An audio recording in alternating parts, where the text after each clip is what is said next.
Hello, everyone. Welcome to this Audiology Planet webinar, which is part of the Pediatric Audiology course. This week on 6th and 7th June, we have Dr. Anisa Visram with us this evening, and I'm very grateful to you, Anisa, for agreeing to do it. It's a wonderful topic and the one that I think will develop in time to come. Because of the researches like the one that you're doing through the Ladies in the Van project within the Manchester University purview.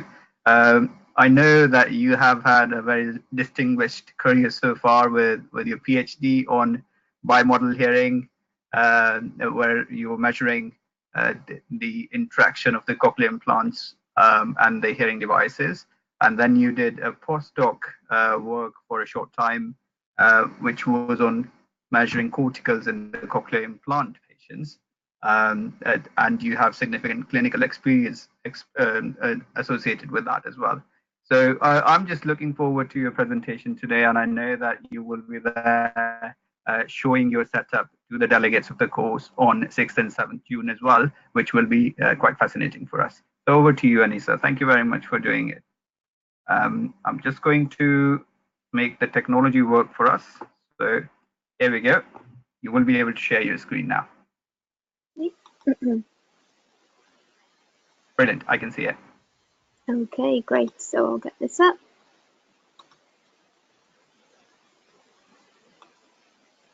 Get rid of that. Sorry, while you're setting it up, can I just say to the attendees, if you want to type any questions, you can do that in your control panel, in the questions tab, or in the chat tab as we go along, and we can discuss those questions later on. Over to you. Does that look okay to you, or do I need to move this? Yes, perfect, perfect. I might struggle to see it. How do I move my? Sorry, I'm just trying. You know, there is an orange arrow at the top on the left-hand side. If you click on the arrow, then your control panel will squish. Oh yeah, I've got my control panel squished. I was just trying to. Okay, make sure that my webcams weren't getting in the way. I think I'll be okay. So you can drag it up. If your picture is too large, you can drag it up. Okay. There we go. To make your presentation bigger than your picture. Okay. There we go. Yeah? I can't see. Perfect. Okay. Good. So thanks everybody for logging on and taking the time to listen to what I've got to say today.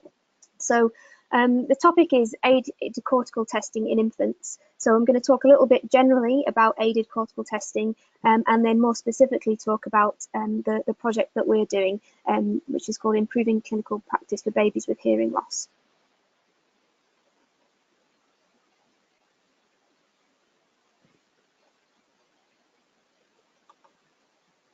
Okay, so the aims of the talk. First off, we'll just be discussing what exactly is a cortical auditory evoked potential, going on to look at why they're useful for testing in infants, what kind of ways can we use them clinically and how are they used at the moment, and then looking at in a little bit more detail about the current evidence base and the current research we're doing, so what it is that we're trying to add to the evidence base. So we're talking about an auditory evoked response. So an auditory evoked response in general terms refers to any kind of bioelectrical activity in the auditory system in response to a sound. So that could be from hair cells, from neurons in the auditory nerve and the brainstem, or from more central regions in the auditory regions of the central nervous system. So the clue in the name that we're talking about a cortical evoked response, so we're really interested in these responses arising from the auditory cortex. So this slide is just sort of showing in a bit more detail about the different levels of sort of auditory evoked responses that we can see. So you can see the lower two responses. We're looking at very early level responses, so wave 1 of the ABR and then the sort of more extensive waves 1 to 5 of the ABR. So for these low level responses, they're arising early on in the auditory system, and it generally means that we're looking at quite low amplitudes and quite short latencies. So we're looking at the first sort of 1 to 5 millisecond responses within that time, and the levels are looking at less than 1 microvolt, so the order of nanovolts. In the top figure, you're looking at a sort of a cortical response. obviously arising from higher up in the nervous system now. And because we're looking at something higher up, we're looking at something with a longer latency, so in the region of occurring within the first 200 milliseconds, and a larger amplitude, so in the order of a few microvolts rather than nanovolts now. So I'm just going to talk a little bit about the cortical evoked potential test setup. So most commonly in clinical use, we use a similar electrode montage to that we use for ABR. So for infants in particular, we'll avoid the fontanelle and tend to go for a high forehead position rather than a sort of vertex position. And generally speaking, when we're talking about recording corticals in infants, we're recording them at super threshold levels. So we're not trying to find threshold as we're usually doing with the ABR.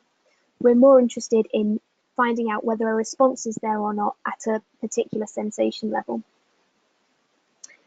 As we've seen, you have higher response amplitudes, which means fewer repetitions are needed.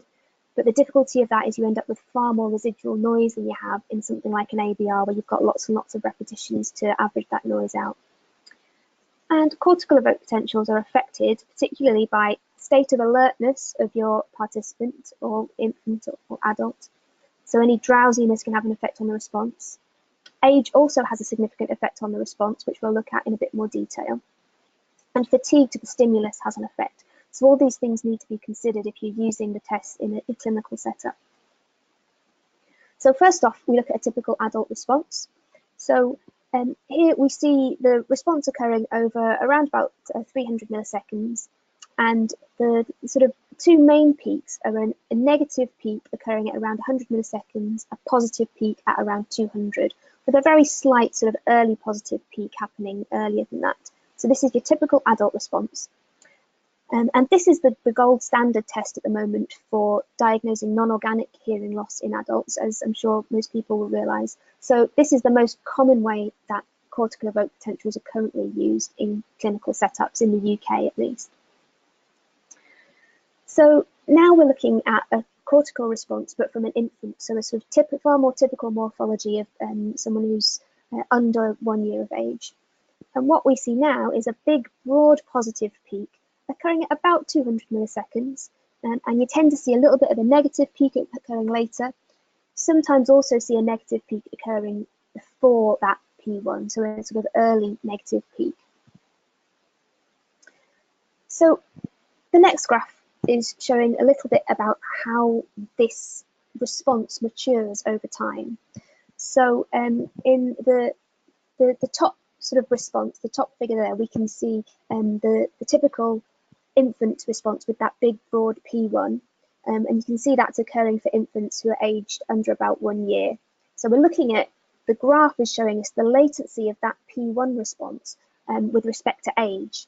So you can see as these participants are getting older, you can see the P1 shifting to an earlier latency and the morphology gradually changing until for the participants who are just sort of getting to adulthood, aged about 18 to 20, you see the normal typical adult response.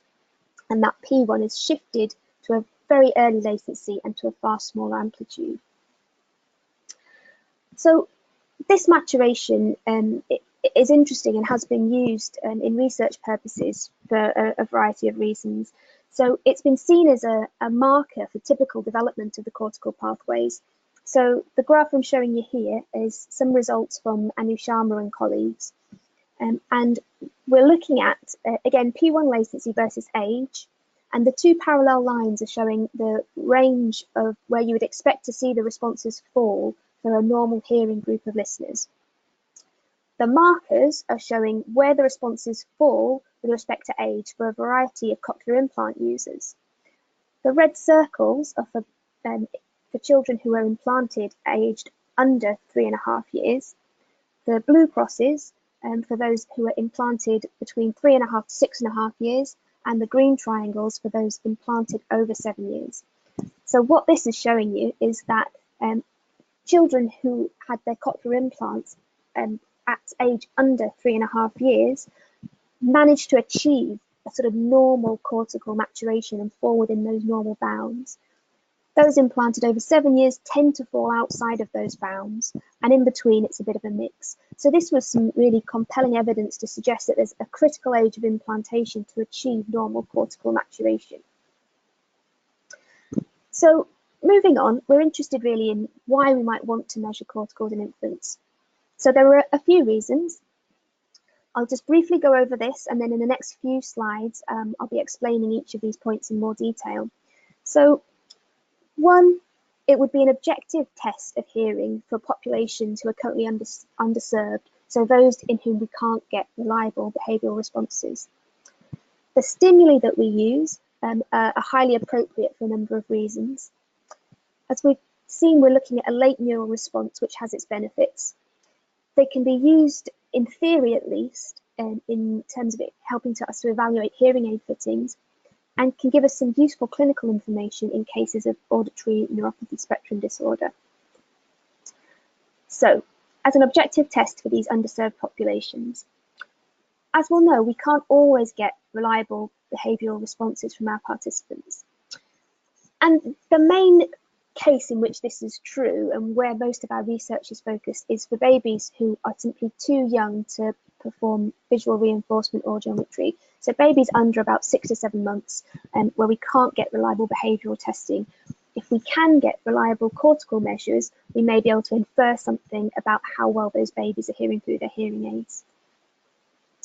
Also, for children with developmental delay, this test could be important, and for adults with learning difficulties.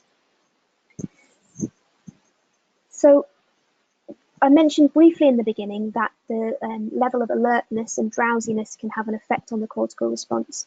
So we generally want to have our participant or our baby awake and alert for this testing.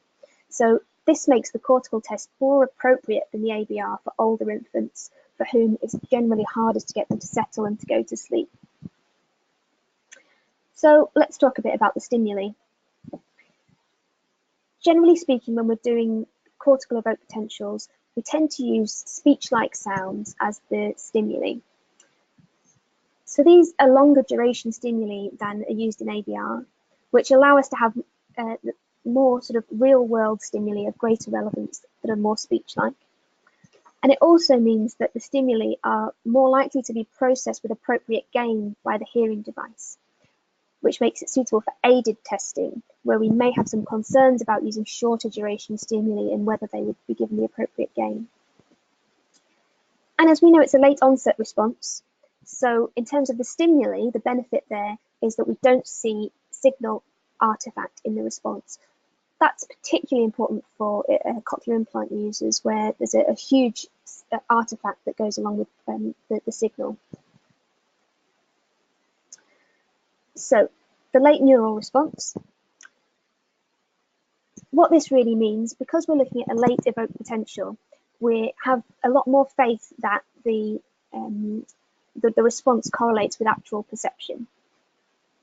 And we also know that we're assessing the integrity of the whole auditory pathway. So we can do our ABR and know that everything's okay up to the brainstem, but if something's wrong further up, the ABR would miss that out.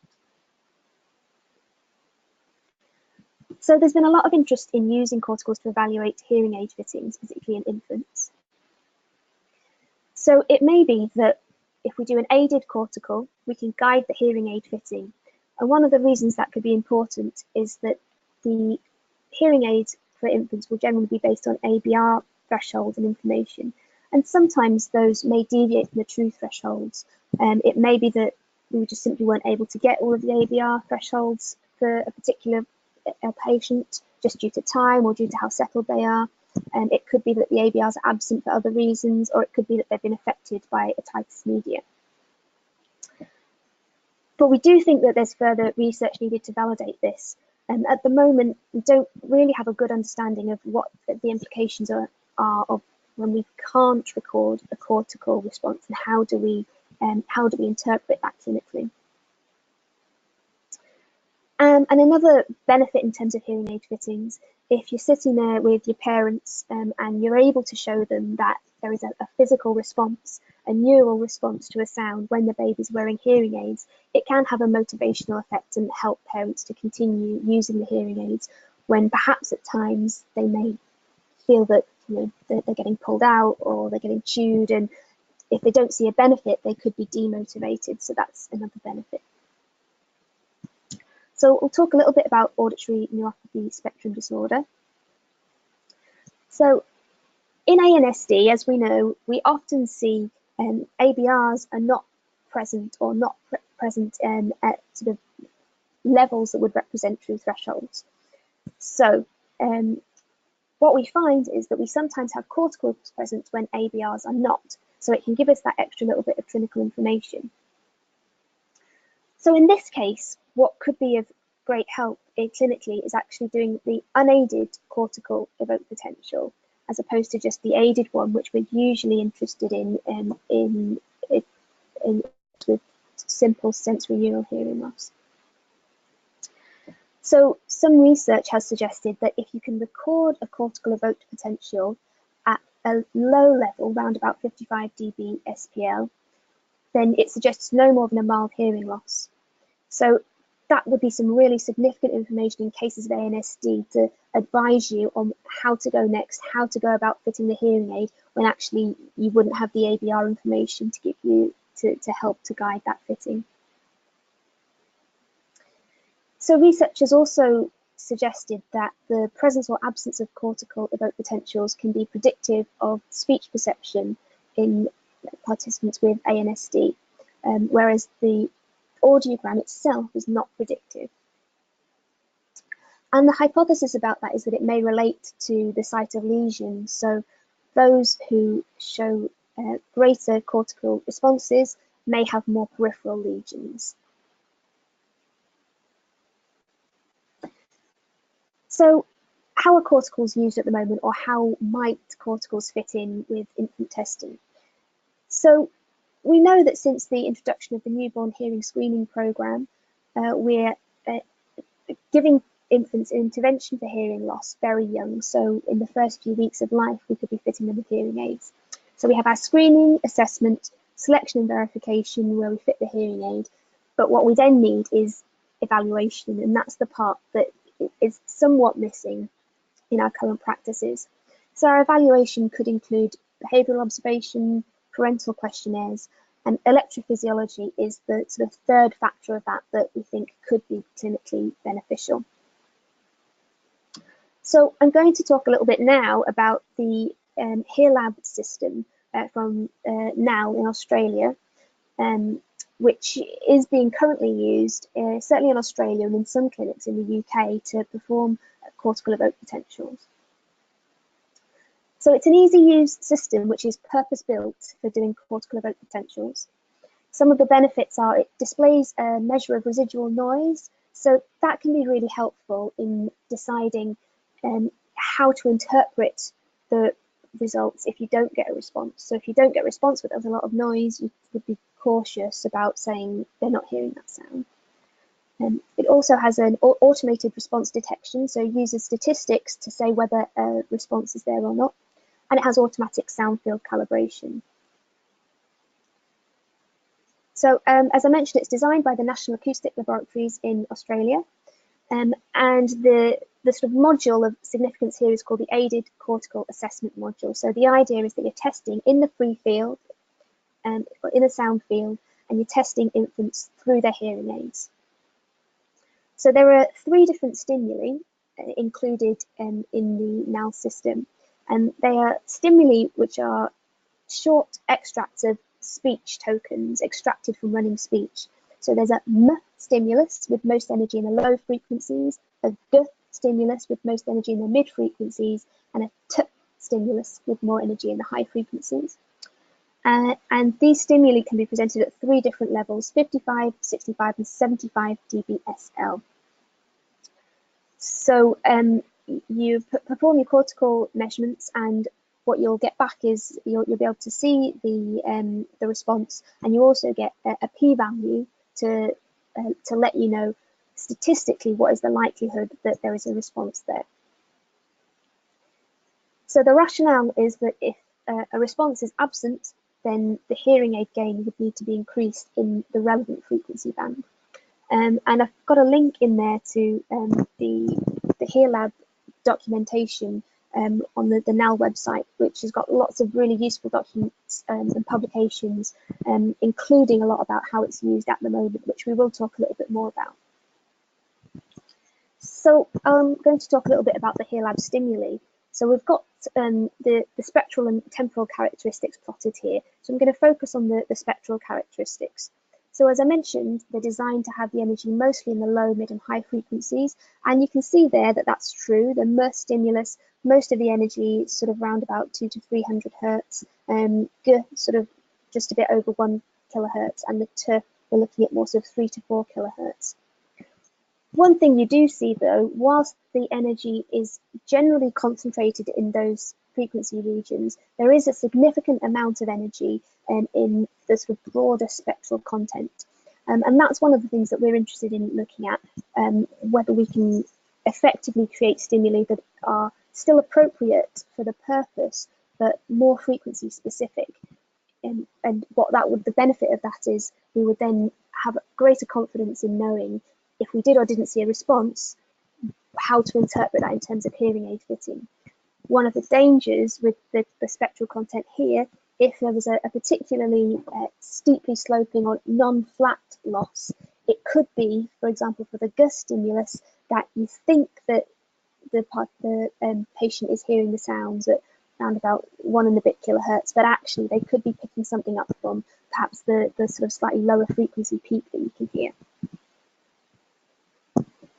So going back to the clinical pathway for cortical assessment, and this is taken from the Australian hearing protocols, where aided cortical assessment is really embedded in the clinical practice.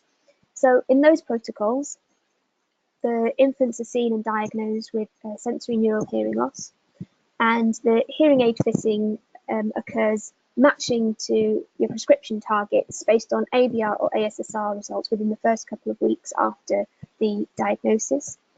And the idea is then 4 to 6 weeks after that, they have follow-up and aided corticals are performed. And if that suggests that the hearing aids need to be adjusted, they are adjusted at that point. For infants diagnosed with ANSD, they will have their hearing aid fitting based on behavioural tests, questionnaires and unaided cortical evoked responses. So for these kids with ANSD, the cortical comes in sooner, and we spoke a little bit earlier about why that's relevant, because the cortical is likely to give you some information to guide the fitting.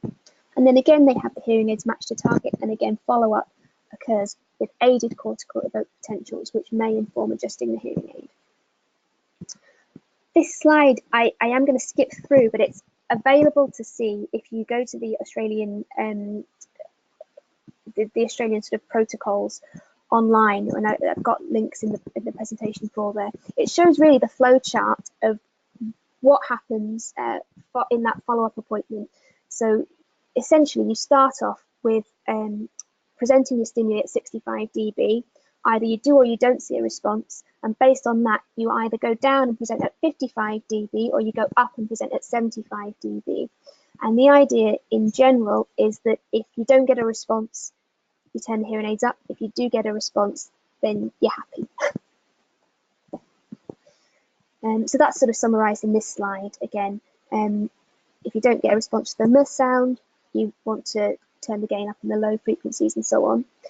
The important caveat here is that if you have a missing response but high level of noise, you can't draw any conclusions from that.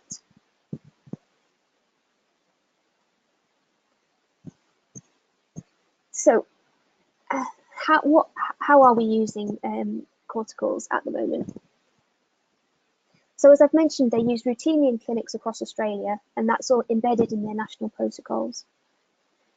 In the UK, there are a few sites who are using the HearLab system and who are recording aided and infant evoked potentials, but only one, as far as I'm aware of, who are recording aided infant corticals as part of routine practice, which is Guy's and St Thomas's. So if anybody does know of any other sites who are recording these regularly, I would be interested to know, to just get a better idea of what's going on really. And in Guy's, they're using the HearLab and a very similar protocol to that advice in the Australian National Protocol. So why is it we aren't using cortical evoked potentials more routinely?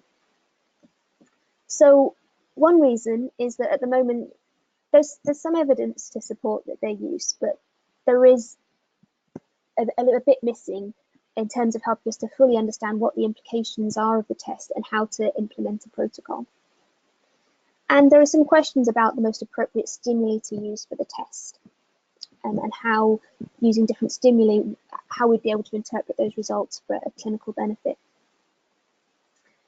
So that takes us on to the study that I'm involved with at the moment, Improving Clinical Practice for Babies with Hearing Loss, more commonly known as the Ladies in the Van study. So I'll give you a little bit of information about that. I should say this is funded by the National Institute for Health Research.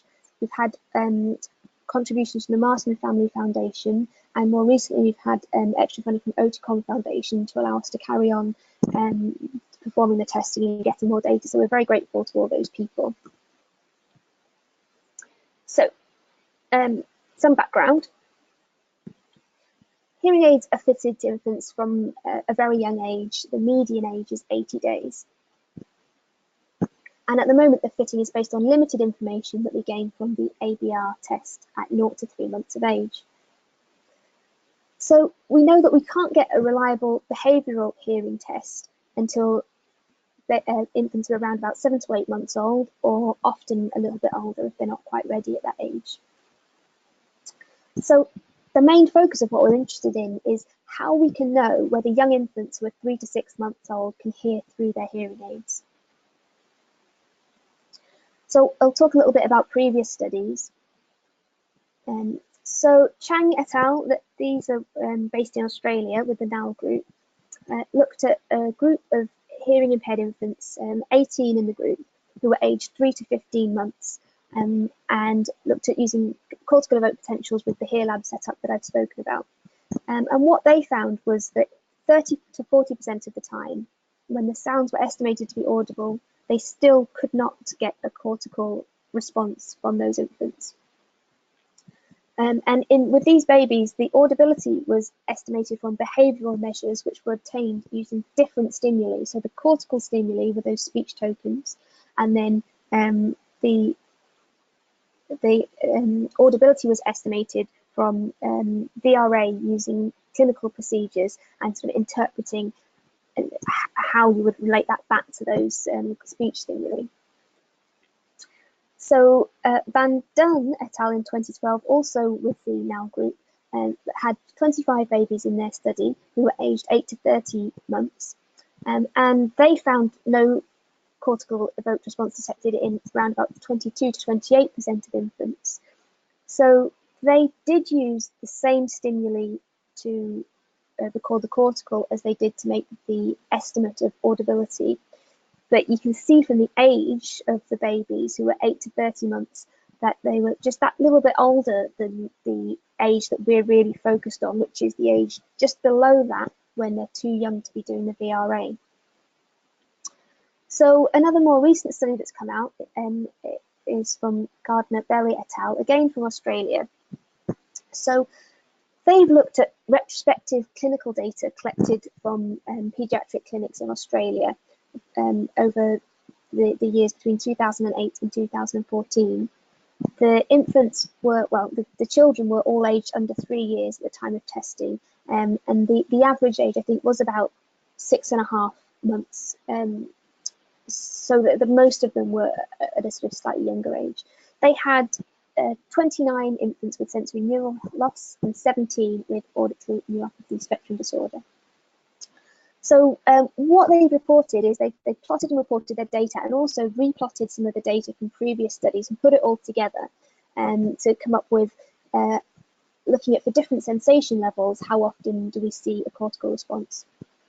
And it's summarised in there. I've just put sort of circa there because this is putting together a few different studies. This is round about how many detections you can expect to see. So for low sensation levels of 1 to 10 decibels, about half of the time we don't see a cortical response.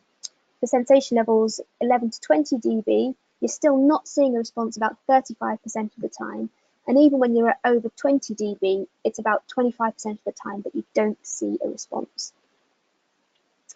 So the group also looked at the difference between the number of responses seen for the sensory neural loss group and the ANSD group, and they did not find a difference.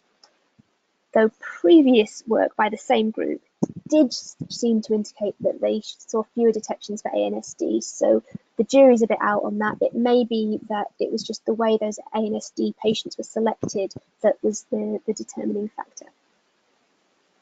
A couple of other studies that I'll just go through quickly. There's been a study by Glister et al., which has looked at using cortical evoked potentials to demonstrate improved high-frequency audibility with frequency compression aids. So this was with children, but older children, but the technique perhaps could have some relevance to a sort of starting point to look at using the same technique for infants. So it could show, we could perhaps use corticals to show when there is a need for frequency compression and to show the benefits of frequency compression aids. And there's another more recent study from Australia again that just gives a bit more information about the clinical experience of the test in Australia and a bit about the reactions from parents and audiologists, which has all been very positive. So in summary, in terms of the research to date, the studies have often tended to have small numbers. In many cases, the stimuli that were used to do the cortical test were not the same stimuli that were used to estimate the audibility of those signals, which has some implications for how sure we are of those sensation levels reported. Or some of them use infants who are older than the main range of interest that we have, which is sort of 3 to 7 months. That age where we know they've got the hearing aids, but they can't yet do VRA to find out how appropriate the fittings are. Mostly the studies have been from the Australian group using the HearLab stimuli with those quite broadband speech stimuli that we looked at earlier. Generally, a large number of non-detections are seen, even when the signal is estimated to be audible. And when we do see a detection, what does it mean? We're pretty sure that if we see a cortical response, we know the signal is audible, but what we don't know is how audible it is. So it could be anywhere from only just audible, about 0 dB sensation level, up to something 40 dB sensation level. So with our study and the test that we're looking at, we're hoping to fill in some of those gaps by focusing in on the age group of interest and by, I'll go back so I know what I'm talking about. The age group of interest by using the same stimuli to estimate audibility as for presenting the corticals, to look at different sorts of stimuli in the HearLab, to look at repeat testing to see how that affects the number of detections seen. So that's all the sort of information that we're trying to gather. So as you'll know, this is the test we're using, the cortical auditory evoked potential. It's an objective test, best with an alert subject, so this is one of the reasons that it's better for those slightly older infants in the ABR. We present the signals in the sound field via hearing aids. And amongst other things, we're trying to validate the test for use in routine clinical practice. So we're interested in things about how feasible the test is, how does it work, and what are the parents' experiences. So those are the main questions that we're trying to answer. So the an initial study was done a couple of years ago now in Manchester, before the current one started, and this was collecting data from 100 normally hearing babies, which used the HearLab system to try to get a little bit of an idea about answering some of those questions about feasibility, practicality, how well the test works in a normal hearing population. So firstly, it was seen to be clinically feasible. The test duration on average took 26 minutes, about 30 minutes preparation time, 13 minutes for collecting the data, and that tested 3 different stimuli at 1 level. The completion rate was over 95%. And another thing that came out of that study, it compared looking at the response signal to noise ratio depending on whether the vertex or high forehead was used for the measurement electrode, and there was no difference in the signal to noise ratio. So that was really positive for confirming that we're okay to use a high forehead position. So it's looking really good, completion rate of over 95, a sensible sort of test time to be used clinically. This is a bit more data from that study. So all of the infants tested who had normal middle ear function showed response to at least one of the 3 stimuli. So you can see from the graph over on the left that just a bit over 70% of the babies showed response to all 3 stimuli. A bit over 20% showed response to 2 of the 3 stimuli, and just a few babies there showed a response to only 1 of the stimuli. And the graph on the right is showing the percentage of detections for the MUT and GUT stimuli individually. And you can see that it's over 80% and into being over 90% for some of them. So another thing that this study looked at was how did the parents feel about the test? So parents were asked to completed a short questionnaire and asked to sort of rate how they felt about whether the baby was distressed, how they felt about the information they gave. And this was on a rating scale from 1 to 8, where 1 is the most favourable response and 8 is the least favourable. So you see lots of nice low numbers there, indicating that generally parents felt very happy about this test, didn't have too many concerns. The one category with the highest number is this maintaining attention category. It's still not huge, it's still 2.5, but that was the thing that was hardest for parents, was maintaining the infant's attention in a quiet but alert state. So, moving on to our hearing impaired babies. So what we're trying to do in the current study, one of the factors is looking at using slightly different sort of stimuli to the HearLab system. So we have some bespoke artificial speech-like sounds, which are more frequency specific. And we have actually designed one at a low, mid and high frequency. But in the current test setup, we're using just 2 at the mid and high frequency. Part of the reason for that, one is a matter of time, but also the testing all takes place in our mobile research unit, which is why it's called the Ladies in the Van, which is a great space. It gives us lots of consistency of test environment, allows us to visit families close to their homes so that more people can take part. And it's got a single-walled soundproof booth in there. So it's great for sound attenuation, but if you are parked up on a busy road, sometimes a bit of traffic noise gets through, and we just didn't think it would be good enough for the low frequency stimulus. So we're looking at using these new stimuli. We'll be looking at feasibility and acceptability of the test, as was done in the previous study, and looking at response detection. So we want to know how often is it not possible to detect a response to an audible stimulus, even on a retest.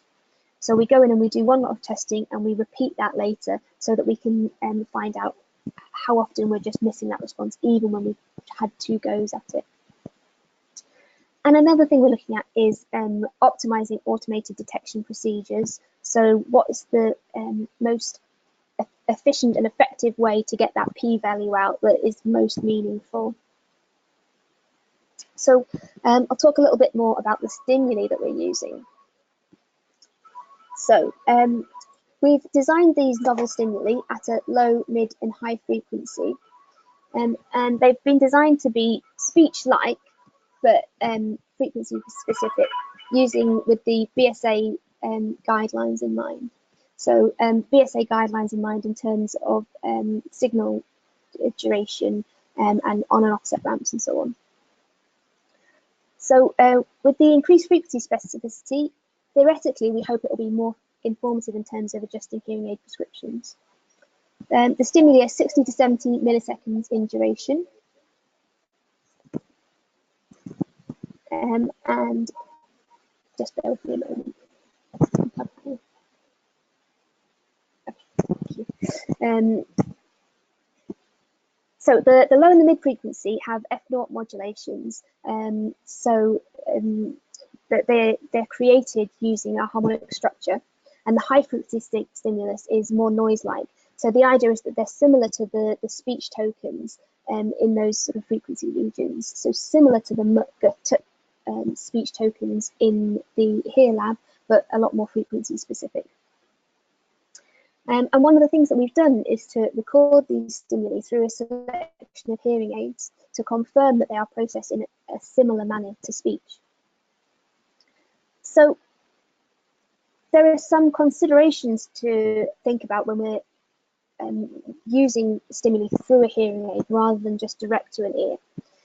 One of the things of interest is that you don't tend to see a reliable amplitude growth of the cortical response with increased hearing aid gain, as you might expect to, and as you see with increasing signal level in an unaided condition. There has been some research that has looked at recording cortical type stimuli through different hearing aids, which has suggested that there may be some concerns to think about. This study suggested that the hearing aids they were using seemed to provide less gain than you would expect for these particular cortical stimuli. They compared digital aids and analog aids and found the digital aids took a long time to reach the maximum gain. So for short duration stimuli, it's a concern, and for sort of, comparability between stimuli, it's a concern. So this is perhaps to do with the time taken for the hearing aids to come out of expansion. But the aids used were not current models. So with this in mind, we've tried to look in quite a lot of detail about how the hearing aids process our stimuli.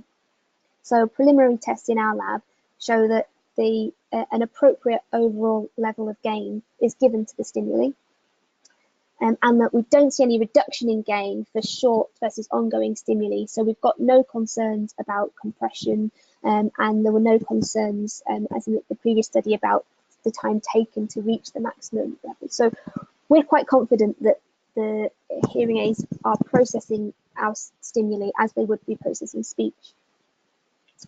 So another interesting thing that's come out of some of the research, just to consider, is that it may be the stimulus signal to noise ratio may be more important than stimulus level itself for looking at cortical amplitude, particularly through hearing aids. So this could be one of the reasons why we don't see amplitude growth as clearly as we might expect to. But this is an area where further research is needed to understand it better. So I've got a slide here that just shows a little bit more about what we've done in the lab with our stimuli. So if we look at the picture on the left, the unaided, we've got recordings of the low, mid and high frequency stimuli, and those are recorded in 3 different contexts. So the CAEP context is the signals are presented to the hearing aid at a rate of 1 per second, which is the same rate or a similar rate used in the cortical stimulus. The VRA stimulus, the signals are presented at a rate of 4 per second, which is the rate used in the VRA stimulus. And in the embedded stimulus, we've taken these short duration signals and embedded them at different points in the international speech test signal. So the idea there is that you're forcing the hearing aid into a sort of speech processing mode and seeing how much gain it gives. And what you see is no significant difference between those 3 situations. For the unaided on the left, which you would expect, and the aided on the right, we still see no significant difference between the gain applied to those, so the level of the output from the hearing aid, depending on whether it's those different contexts. So it gives us a reasonable bit of confidence that the hearing aid is processing the stimulus in the same way in the cortical and the VRA stimulus as when that sound is presented within running speech.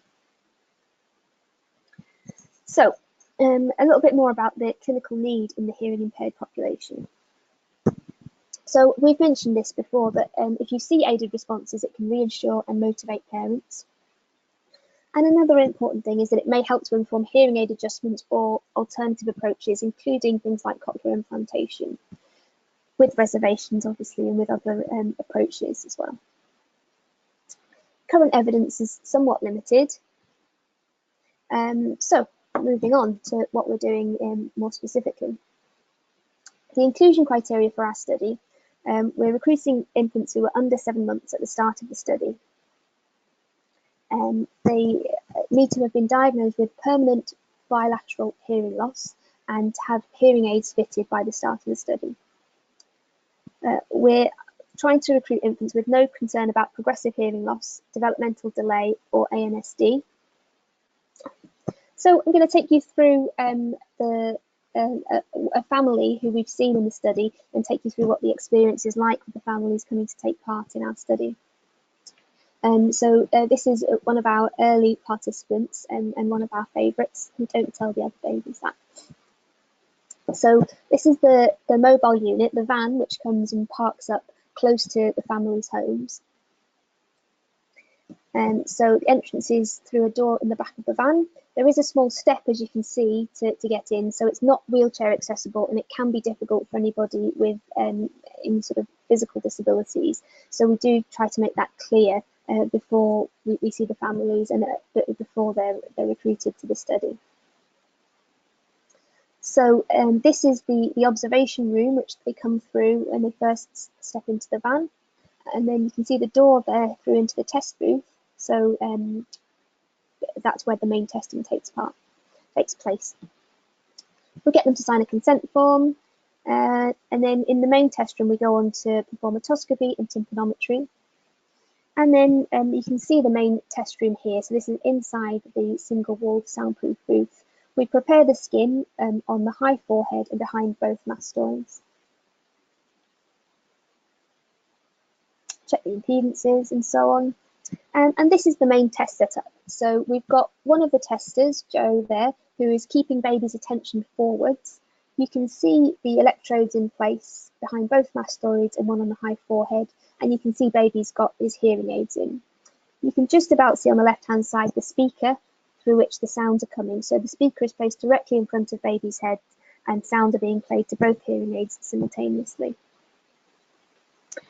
So we first off play our mid and high frequency stimuli at a 65 dB level, and we do sort of 2 repetitions of that. So what you're seeing there, for each trace, there are a total of 80 presentations within that, done in blocks of 20 and averaged together. So you can see there a nice, good, clear response for both the mid and the high frequency stimulus at 65 dB. So once we've completed that part of testing, if baby's still in a good mood and still happy to carry on, we either test 10 dB higher or 10 dB lower based on whether we saw a response just visually at 65 dB. So in this case, you can see that we saw a clear response and then went down and tested again at 55 dB. And again, there you seem to see a pretty decent response for the high frequency stimulus, but less so for the mid frequency stimulus. So some other things that we do, we measure an RECD, and we measure the baby's head, both the diameter and the circumference. So the reason for this is we'll measure the RECD at this session and at a later session so we can compare the two to make an adjustment if necessary. And we've taken those measurements of the baby's head, so we may be able to look at some correlations for what is the best predictor of the RECD if we didn't have that information available. And we also give parents a little ears questionnaire so they can give us some information about their thoughts about baby's responses to sound. So some of the other information we get from parents, the little ears questionnaire, as I mentioned, so questions like, does your child respond to a familiar voice, and so on. We also give them a questionnaire about hearing aid management. So how are they getting on with different aspects of hearing aid management? How do they feel about inserting ear molds? How do they feel about the sort of information they were given and the rate at which they were given that information? So we hope that this will all be just extra information that is just really useful for seeing such a large number of babies from different centres of this age, just getting to understand what are parents' real concerns. And finally, we do an acceptability questionnaire, which is done online, which is similar to the one that you saw the results of for the normal hearing study. So it asks about, just on a 1 to 8 rating scale, how did they feel about the test? How did they find trying to keep the baby awake and quiet during the test, and so on. And finally, for some of the participants, we do telephone interviews, and that's just to get a bit more sort of in-depth discussion going about their thoughts of and experiences of having the test done. So the next part is a visual reinforcement audiometry. So for these babies who have had the cortical test done, the cortical test done is the cortical test that is done between 3 and 7 months of age, and then we go back and see the same infants when they're usually around about 9 months of age and perform visual reinforcement audiometry. So this again takes place in the mobile unit, usually at about 9 months. Sometimes that does vary a little. And we're using exactly the same stimuli and the same setup. So the same stimuli going through the same speaker, going through the infant's hearing aids, and we make sure that we've got the same hearing aid settings as they had at the previous session as well. So what this tells us, we can then find out what the minimum response level of that child is in the aided condition to the stimuli that we used to record the cortical. And from that, we can work out in what proportion of cases a cortical response was seen at different sensation levels. So again, we repeat the RECD. That allows us to make a correction for the ear canal acoustics between the sessions. And we also take the hearing aid gain into account to be able to measure the sensation level. So our progress so far, we have 92 trusts around the country recruiting participants. And so far, we've seen 72 babies for cortical testing. We're finding that the test is clinically feasible. And in 99% of cases, we've been able to complete cortical testing. And it's taken about 9 minutes preparation time and 16 minutes test time. In terms of acceptability to parents, we've had overwhelmingly positive feedback from the interviews and the questionnaires. We're aiming to see around 200 babies in total. And we've had funding recently from Oticom Foundation to help us to continue recruiting for the study until March 2020. So what that's going to allow us to do is to keep collecting this cortical data to get up to hopefully the close to the numbers that we were hoping for, and then to also carry on looking at with the same sort of setup, so same sort of infants, still using the van, but using a slightly different approach, and that approach is using ASSRs, so auditory steady state responses. So we'll be really looking forward to getting stuck into that and being able to compare how the two work and what sort of information we can get from them. So I suppose I should say here, I haven't got any results for you yet because we're still collecting data. So whilst we've seen 72 babies so far from cortical testing, we only have complete VRA data from around about 40 or so of those babies.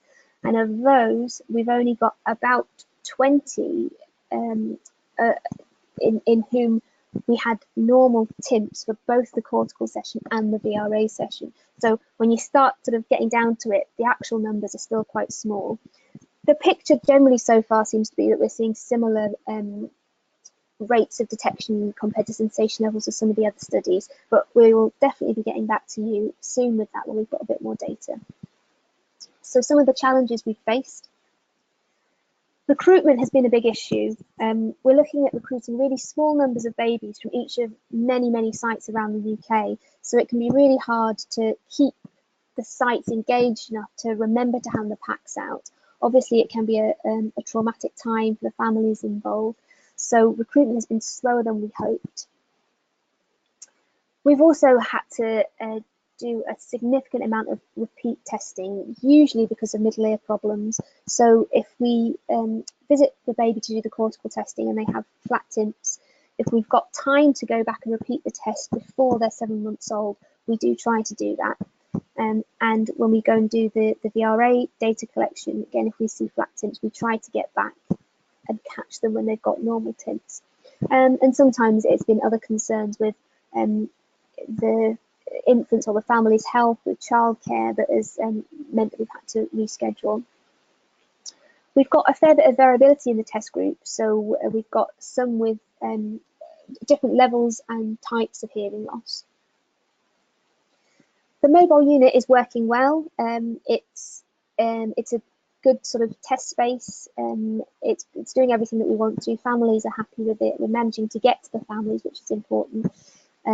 But it's not perfectly acoustically treated, so some sounds do get through.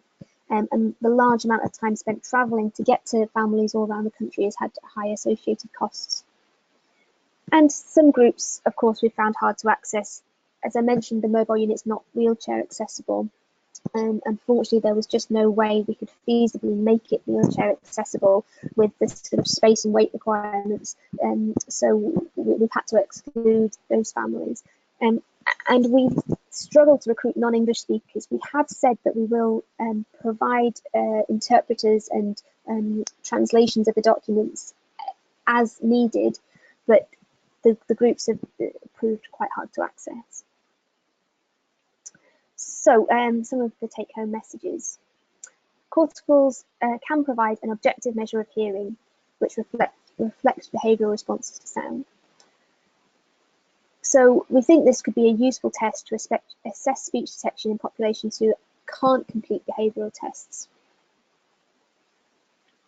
So the current research suggests that corticals could be useful for evaluating suprathreshold detection of sounds, both aided and unaided, but really we want some further research to help us understand how to interpret the results that we get. There is some equipment available, particularly the HearLab system, but research is still needed to develop this evidence base to let us have real faith about getting this into clinics and knowing how to interpret the results. So that's everything. I've put our contact details up there for myself and Jo Brooks, who is my colleague, the other lady in the van. So we're the ones travelling around together doing the testing. So please do get in touch either with any questions, or if you're working at a site and you think that you may be able to help recruit more infants, we'll be very, very keen to hear from anybody. So thank you very much for your time. That was absolutely fascinating. Such a brilliant work, and I'm so looking forward to getting some results and having a look at them. I just feel that, or I felt for a long time that, you know, we denigrate the PTA, pure tone audiometry, so much when we're thinking about the hearing device fittings. We now know much more about the auditory system than the information that we get from the pure tone audiometry. But at the same time, we've been doing kind of a test which is not really designed to get the hearing profile. It's a test of brainstem function, namely ABR, and trying to fit within two frequencies the whole of the parameters of the hearing devices. And that wasn't a very happy situation for me when I was dealing with babies day in, day out. So I'm really glad that this is one of those tools, hopefully, which will get more publications through researches like yours, and more people will be able to sort of use that knowledge to be able to think beyond ABR, which is necessarily in the hearing assessment sense is a shortened screening PTA, not even a full one. Yeah, certainly. Now, unfortunately, I've lost my connection on my computer, so I'm using my mobile phone at the moment to talk. Can you see any questions from anyone else? Before I lost it about 3 minutes ago, there were none. In the question tab on your control panel, or in the chat. No, I can't see anything there. No questions. All right, I think it's quite late in the evening, probably that's why. So maybe if any of you have any questions, please email Anissa or Joe, or email me, and then I can ask you questions from them. But this has been fascinating. Thank you very much for your time. Thank you so much. Cheers. Cheers. Bye now. Good evening, everyone.